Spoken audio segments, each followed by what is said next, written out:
তো বন্ধুরা, অন্যান্য দিনের মতো আজকেও চলে আসলাম তোমাদের সাথে একটু টাইম পাস করতে। তবে আজকে শুধুমাত্র আমি তোমাদের সাথে গল্প করব না, তার সাথে সাথে কিছু কাজও করব। তো এই যে রয়েছে আমার হাতে পাতি লেবু। তো এটা হচ্ছে আমার শ্বশুরমশাইয়ের দোকানে এনেছিল আজকে, তো সেখান থেকেই আমি একটা নিয়ে রেখেছি। তো এটার কি কাজ আমি তোমাদেরকে বলছি। তার আগে দেখো, এখানে রয়েছে গোটা ছোলা। এতক্ষণে নিশ্চয়ই বুঝতে পেরেছো তোমরা কেউ কেউ হয়তো বুঝতে পেরেছো যে আমি কি করব এগুলো দিয়ে। তবে দাঁড়াও, ঢেলে নিচ্ছি, তারপরে বলছি। এই যে দেখো, ঢেলে নিলাম। এই ডিব্বাটা বেশ কিউট না? বাবল গামের ডিব্বা। তো এরকম ডিব্বার আমার কোনো অভাব নেই, যেহেতু আমাদের বাড়িতেই দোকান রয়েছে। এরকম প্রচুর ডিব্বা আমার কাছে থাকে। তো তার মধ্যে থেকেই একটা কিউট ডিব্বা আমি নিয়েছি, দেখো। তো এর মধ্যে কিছু ছোলা আমি ভিজতে দেবো। তার কারণটা তোমাদেরকে বলছি। অল্প কিছু ছোলা আমি ভিজতে দেব। এই যে দেখো, ঠিক আছে। তো কেন ভিজতে দিচ্ছি তার কারণ হচ্ছে, কিছুদিন ধরেই আমার বেশ শরীরে কিছু প্রবলেম দেখা দিচ্ছে, মানে গ্যাসের প্রবলেম। মানে ভোর হলেই রাত্রের দিকে, মাঝরাতের দিকে পেটে ব্যথা, হজম হয় না, বমি, এই ধরনের সমস্যাগুলো দেখা দিচ্ছে। তো সেই জন্যই আমি ব্যায়াম করতাম না। তার সাথে সাথে আমার ওজনটাও অনেকটা বেড়ে গেছে বিয়ের পর।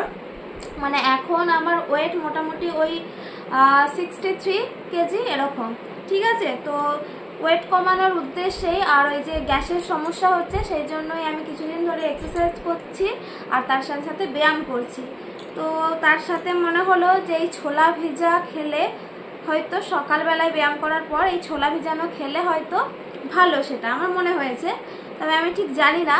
আর তোমরা অবশ্যই আমাকে একটু জানাবে যে রোগা হওয়ার জন্য ডায়েট চার্টে আমি কি কি রাখবো। আগে 3 বেলা ভাত খেতাম, তবে এখন আমি ছেড়ে দিয়েছি। এখন হচ্ছে মুড়ি খাই, ঠিক আছে। দুপুরে শুধুমাত্র ভাত খাই, একবেলা ভাত খাই, রাত্রের দিকে রুটি কিংবা মুড়ি খাচ্ছি। হ্যাঁ, তো সেই জন্যই সকালে ব্যায়াম ট্যায়াম করার পরে বা সন্ধ্যাবেলায় ব্যায়াম করার পরে আমি এই ছোলা ভিজানোটা খাবো। তো সেটা ভিজিয়ে রাখলাম। আর এই যে রয়েছে লেবু। তো লেবুর জল নাকি খেলে অনেকটা ওয়েট লস করা যায়। তো জানি না, অনেক জায়গায় অনেকেই বলছে এটা নাকি খাওয়া ঠিক না, গ্যাসের প্রবলেম দেখা দিতে পারে।